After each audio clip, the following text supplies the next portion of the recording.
नमस्कार, मैं हूँ आपके साथ कंचन मिश्रा। अपडेट मीडिया 24x7 में आप सभी का स्वागत है। अपडेट मीडिया 24x7 के समस्त परिवार की ओर से आप सभी को गणतंत्र दिवस की बहुत बहुत शुभकामनाएं।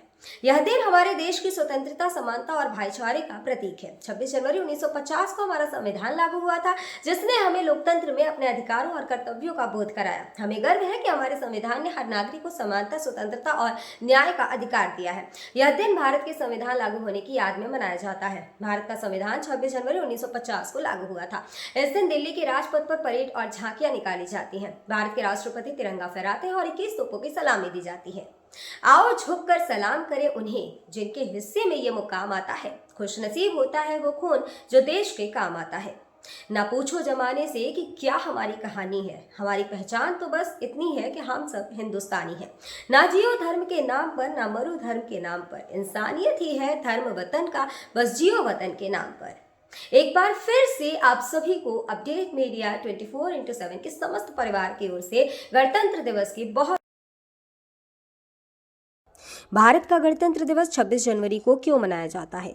जैसा कि आप जानते हैं कि गणतंत्र दिवस हमारा राष्ट्रीय पर्व है जो 26 जनवरी को मनाया जाता है। हर साल गणतंत्र दिवस के दिन भव्य परेड का योजना बनाया जाता है जो इंडिया गेट से राष्ट्रपति भवन तक होता है।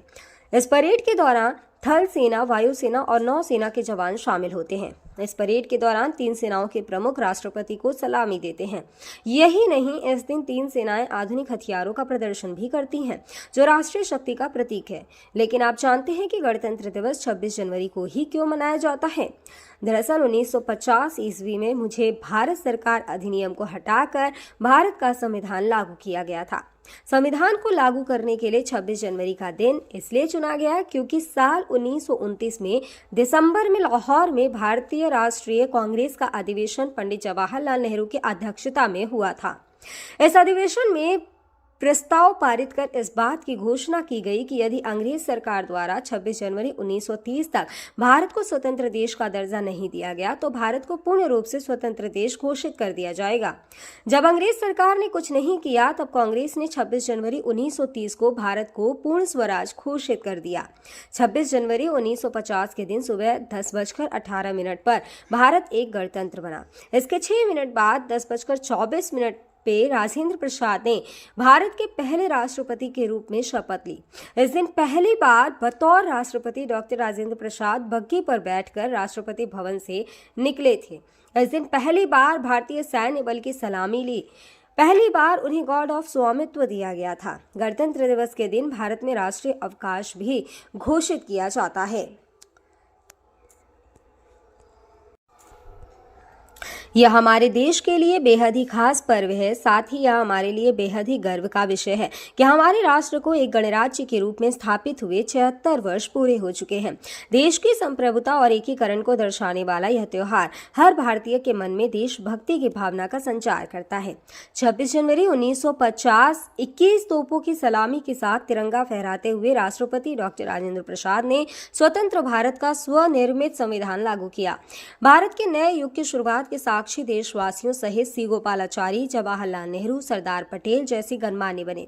मात्र 3 साल पहले आजादी की सुबह देखने वाले देश ने अपना संविधान बनाकर विश्व को अपनी संप्रभुता का परिचय दिया। हालांकि ये डगर इतनी आसान नहीं थी। इतिहास के पन्नों को टटोले तो मालूम होता है कि स्वराज के साथ ही अपने संविधान, हक और हुकूम की लड़ाई बेहद चुनौती भरी थी। दरअसल अंग्रेजों की गुलामी से त्रस्त देशवासियों को प्रथम विश्व युद्ध के दौरान एक सुनहरा अवसर हाथ लगा जब ब्रिटेन की ओर से मदद की गुहार लगाई गई। भारतीयों ने सहर्ष प्रस्ताव स्वीकार किया और वर्ल्ड वॉर में ब्रिटेन के साथ खड़े नजर आए। यह उद्देश्य के साथ कि उन्हें आगे चलकर अंग्रेजों की हुकूमत से आजादी मिल जाएगी। लेकिन एक बार फिर अंग्रेज अपनी बात से पलटते नजर आए और आजादी के बदले लेकर आए भारत सरकार अधिनियम 1919। इस अधिनियम का असर ये रहा कि देश के कुछ बड़े प्रांत में दोहरी शासन प्रणाली व्यवस्था लागू हुई। इसके तहत स्वास्थ्य, शिक्षा, कृषि जैसे विषयों को भारतीय मंत्रियों के सम्मुख सौंप दिया गया था। वहीं दूसरी तरफ से सैन्य, रक्षा और विदेशी मसले जैसे अहम मुद्दे वायसराय के अधिकार क्षेत्र में रहे। इसके अनुरूप भारतीयों को यह आश्वासन दिया गया कि इस अधिनियम से पड़ने वाले प्रभावों का विषय में भविष्य में आकलन किया जाएगा। अंग्रेजों के इसी कदम ने जमीन तैयार की साइमन कमीशन की। जो साल 1928 में भारत की धरती पर दाखिल हुआ। साइमन कमीशन ने बड़े ही नाटकीय अंदाज में संवैधानिक सुधारों की समीक्षा कर अपनी रिपोर्ट तैयार की। लेकिन अब समय बदल गया है।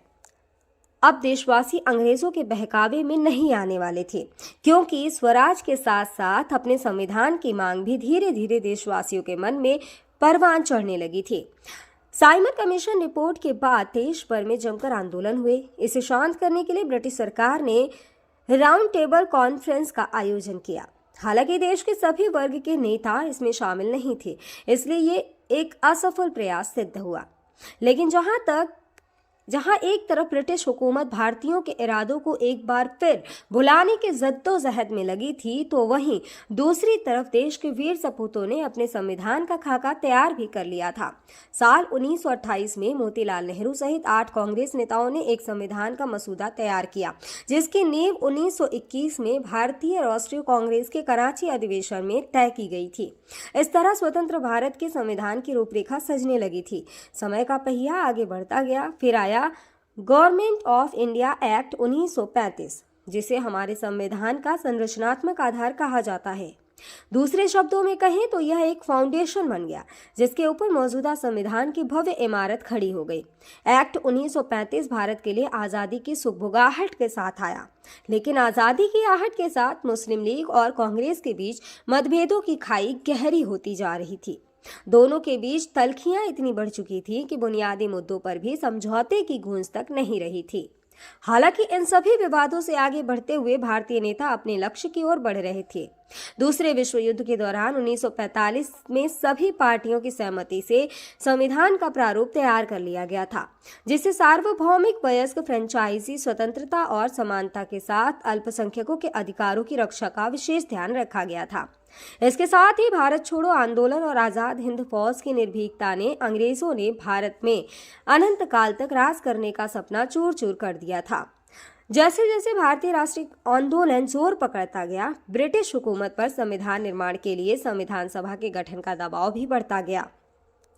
इस गहमा गहमी के बीच आखिरकार 9 दिसंबर 1946 में नई दिल्ली के संवैधानिक हॉल में संविधान सभा की पहली बैठक हुई, जिसमें महात्मा गांधी को छोड़कर उस वक्त के राष्ट्रीय आंदोलन से जुड़ी करीब हर बड़ी शख्सियत शामिल थी, जिसका मुस्लिम लीग ने भारत को 2 हिस्सों में बांटे नए मुल्क पाकिस्तान की मांग को लेकर बैठक का बहिष्कार किया। लिहाजा पहली बैठक में कुल 207 सदस्यों ने हिस्सा लिया, जहां सभा के सबसे वरिष्ठ सदस्य डॉक्टर सच्चिदानंद सिन्हा को सभा का अस्थायी सदस्य चुना गया। हालांकि 2 दिन बाद 11 दिसंबर को डॉक्टर राजेंद्र प्रसाद सभा के अध्यक्ष निर्वाचित हुए और डॉक्टर एच.सी. मुखर्जी और वी.टी. कृष्णमाचारी को सभा का उपाध्यक्ष बनाया गया। इसी कड़ी में आया सुनहरा दिन 15 अगस्त 1947 का, जब गुलामी की बेड़ियों को तोड़ भारत ने आज़ादी की नई सुबह देखी। देशवासियों में जोश भरते हुए आज़ाद भारत के प्रथम प्रधानमंत्री जवाहरलाल नेहरू ने बुलंद आवाज में देश को संबोधित किया। इतिहास के पन्नों में यह भाषण ट्रस्ट विद डेस्टिनी नाम से दर्ज हुआ। इसके साथ ही तेज हुई संविधान निर्माण की प्रक्रिया। आज़ादी के बाद चुनौतियों में इजाफा हुआ। संविधान पर सामग्री की कमी थी, लेकिन उसका सही चयन और उचित व्याख्या का काम बहुत जटिल था। बी.एन. राव द्वारा तैयार किए गए संविधान के प्रारूप पर विचार विमर्श करने के लिए संविधान सभा 29 अगस्त 1947 को एक संकल्प पारित करके प्रारूप समिति का गठन किया। इसके अध्यक्ष के रूप में डॉक्टर भीमराव अंबेडकर को चुना गया। इस समिति में अंबेडकर के अलावा 6 और सदस्य थे। संविधान निर्माण के दौरान कई अहम फैसले लिए गए, जिसके राष्ट्रमंडल के समूह में भारत की सदस्यता, राष्ट्रध्वज का चयन, साथ ही राष्ट्रगान और राष्ट्रनीति का चुनाव शामिल था। यहाँ दिलचस्प बात यह है कि संविधान में सबसे पहले नंबर पर आने वाली उद्देशिका सबसे अंत में पारित हुई। संविधान अगर राजनीतिक असंवैधानिक दस्तावेज है, तो पीएमएल एक ग्रंथ को दार्शनिक नजरिया प्रदान करती है। डॉक्टर भीमराव अंबेडकर की अगुवाई में संविधान निर्माताओं ने 60 देशों के संविधानों का अध्ययन किया। 4 नवंबर 1948 को संविधान का अंतिम प्रारूप पेश किया। संविधान तैयार करने के बाद मुश्किल खड़ी हुई कि इसे सुंदर अक्षरों में पिरोकर कैसे संजोया जाए। इस उधेड़-बुन के बीच प्रेम बिहारी नारायण रायजादा का नाम सामने आया, जो कि अपने दौर के सबसे विख्यात कैलीग्राफर थे। उसके बाद भारत का संविधान प्रेम बिहारी नारायण रायजादा सुलेख फॉन्ट में लिखा गया। उसके प्रत्येक पृष्ठ को नंदलाल बोस के मार्गदर्शन में शांति निकेतन के कलाकारों द्वारा अलंकृत किया गया। इस तरह कुल 2 साल 11 महीने और 18 दिनों में विश्व के सबसे बड़े लोकतंत्र का स्वनिर्मित संविधान बनकर तैयार हुआ। आधिकारिक तौर पर 26 नवंबर 1949 को संविधान को पारित किया गया, जिस पर संविधान समिति के 15 महिलाओं सहित 284 सदस्यों ने हस्ताक्षर किए।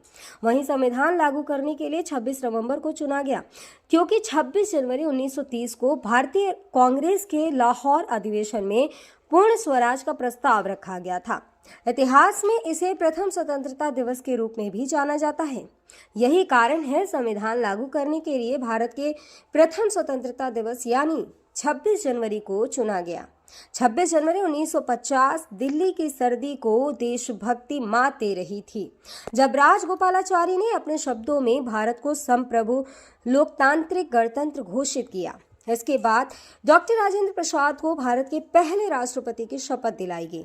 उसके बाद सार्वजनिक समारोह की शुरुआत हुई, जिसमें राष्ट्रपति डॉक्टर राजेंद्र प्रसाद और मुख्य अतिथि इंडोनेशिया के अध्यक्ष सुकर्नो हुए और मुख्य अतिथि इंडोनेशिया के अध्यक्ष सुकर्नो भी शामिल हुए। इसी तरह दिनांक 26 जनवरी 1950 इतिहास के पन्नों में स्वर्णिम अक्षरों में दर्ज हो गया।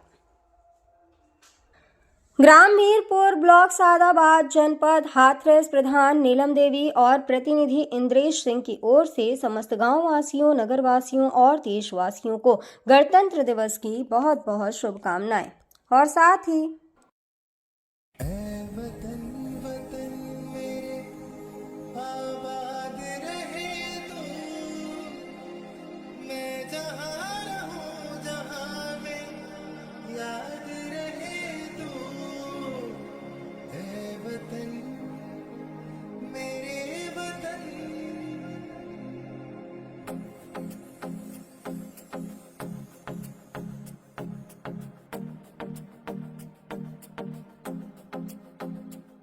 मेरा रंग दे,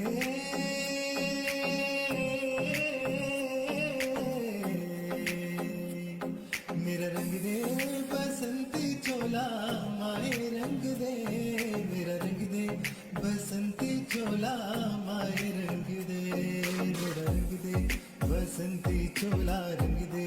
भारत में एक और बीमारी ने दस्तक दे दी है। ये बीमारी है HMPV। चीन के बाद अब भारत में भी HMPV ने दस्तक दे दी है। भारत में HMPV के 2 केसेस मिले हैं, जिसके बाद लोगों के मन में डर और सवाल पैदा हो गए हैं। सवाल ये कि HMPV वायरस क्या है, HMPV वायरस के लक्षण क्या है, HMPV वायरस से कैसे करें बचाव और क्या HMPV कोई नया वायरस है। अगर आपके मन में भी ये सवाल है तो यहाँ आपको हर सवाल के जवाब मिल जाएंगे। चीन में ह्यूमन मेटान्यूमो वायरस की वजह से वायरल बुखार श्वसन संक्रमण के बड़े मामले सामने आ रहे हैं। कर्नाटक में 2 मामले सामने आए हैं, जिनमें बेंगलुरु में भी 8 महीने की बच्ची में इस वायरस के संक्रमण का मामला सामने आया है। अब सवाल ये है कि आखिर HMPV क्या है। HMPV यानी ह्यूमन मेटान्यूमो वायरस एक श्वसन वायरस है जो फ्लू जैसे लक्षण पैदा करता है। अब निचले और ऊपरी श्वसन संक्रमण जैसे सर्दी का कारण बनता है। यह एक मौसमी बीमारी है जो आमतौर पर सर्दियों और शुरुआती वसंत में होती है, जो RSV यानी रेस्पिरेटरी सिंसिटियल वायरस और फ्लू के समान होते हैं। इससे बचाव के लिए HMPV आमतौर पर बच्चों में ही डिटेक्ट होता है।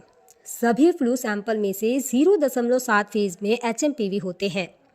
इसके लक्षण है कि HMPV वायरस को ह्यूमन मेटान्यूमो वायरस या ह्यूमो वायरस कहते हैं, जिसके लक्षण काफ़ी हद तक सामान्य सर्दी जुकाम के समान होते हैं। सामान्य मामलों में यह खांसी या गले में घरघराहट, नाक बहने या गले में खराश का कारण बनता है। छोटे बच्चों या बुजुर्गों में HMPV का संक्रमण गंभीर हो सकता है। कमज़ोर ह्यूमन सिस्टम वाले लोगों में भी ये वायरस गंभीर बीमारी का कारण बन सकता है। कहा जा रहा है कि इस वायरस से संक्रमित मरीजों में सांस लेने में दिक्कत और फ्लू जैसे लक्षण दिखाई दे रहे हैं। इसके इलाज के लिए ज़रूरी है कि इसमें सबसे ज़रूरी होता है कि अगर आपको HMPV के होने का संदेह होता है या इस तरह के कोई लक्षण आपको नज़र आते हैं तो बिना डॉक्टर के सलाह के कोई भी एंटीवायरल दवाओं का इस्तेमाल ना करें। सांस की बीमारी से जुड़े एक्सपर्ट ने लोगों को मानव मेटान्यूमो वायरस से लड़ने के लिए एंटीवायरल दवाओं का आंख बंद कर उपयोग न करने की सलाह दी है। ऐसे में सावधानी बरतें और बिना डॉक्टर के सलाह के कोई भी दवा न लें। फिलहाल इसका कोई टीका अब तक नहीं है। इसके लक्षण जैसा हम पहले ही बता चुके हैं कि सर्दी जुकाम होते हैं। 2023 में England, Britain, Finland, Australia, Canada, America और चीन में HMPV का पता चला था।